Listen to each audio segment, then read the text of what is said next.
বুধবার ভোররাতে অভিনেতা সাইফ আলী খানের বাড়িতে ঢুকে তার উপর হামলার ঘটনায় ইতিমধ্যেই মোহাম্মদ শরীফুল ইসলাম শেহজাদ নামে একজনকে গ্রেফতার করেছে পুলিশ।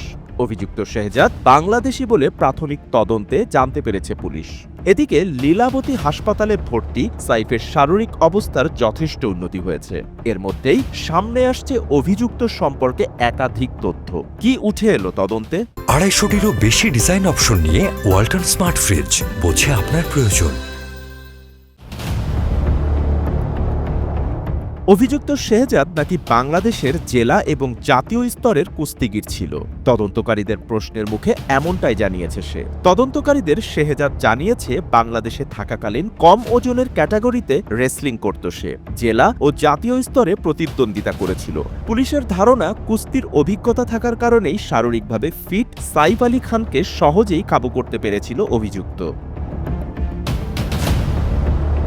আগে শোনা গিয়েছিল একটা বাইকের নম্বর প্লেটের সূত্র ধরে শেহজাদকে গ্রেফতার করে মুম্বাই পুলিশ। সোমবার সামনে এসেছে আরও নতুন কিছু তথ্য।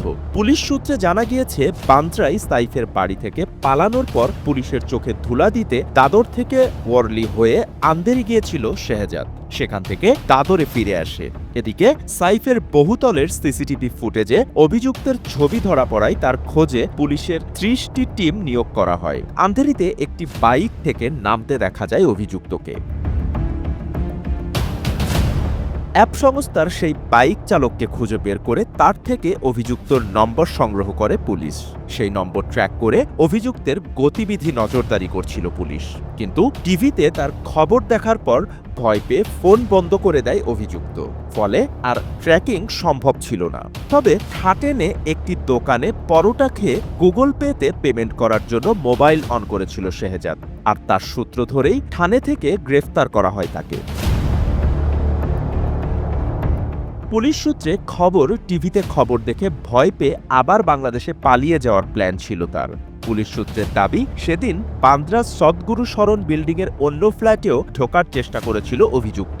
ব্যর্থ হওয়ায় সোজা 12 তলায় সাইফের ফ্ল্যাটে ঢোকে সে। পুলিশকে শেহজাদ জানিয়েছে 31 ডিসেম্বর একটি অটোয় চেপে বান্দ্রার অভিজাত এলাকায় রেকি করতে বেরিয়েছিল সে।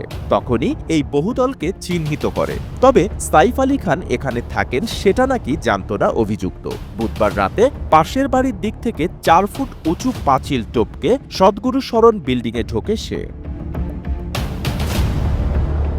ওই চত্বরে পড়ে থাকা একটা মই ব্যবহার করে 12 ফুট উঁচু এসি ডাক্টে ঢোকে। সেখানের পাইপলাইন বেয়ে 5 তলা পর্যন্ত ওঠে সে। কিন্তু পায়রার মলমূত্রে এসি ডাক্ট ভর্তি থাকায় সেখান থেকে তাকে ফায়ার এক্সিটে সিঁড়ির রাস্তা ধরতে হয়। সিঁড়ি দিয়ে 11 তলা পর্যন্ত উঠে আবার এসি ডাক্টে ঢুকে সাইফের 12 তলার ফ্ল্যাটের বাথরুমের জানালা দিয়ে ভেতরে ঢোকে শাহজাদ। তারপরই ঘরে ঢোকার চেষ্টা করতে গিয়ে সাইফের সঙ্গে হাতাহাতি।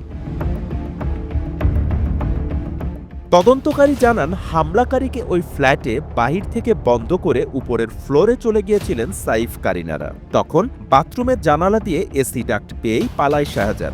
পালাতে গিয়ে দোতলা থেকে 12 ফুট নিচে ঝাঁপও দিতে হয় তাকে। বাথরুম, জানালা, টাইশ্যাফট, মই থেকে 19টি ফিঙ্গারপ্রিন্ট সংগ্রহ করেছে মুম্বাই পুলিশ। SCTV digital.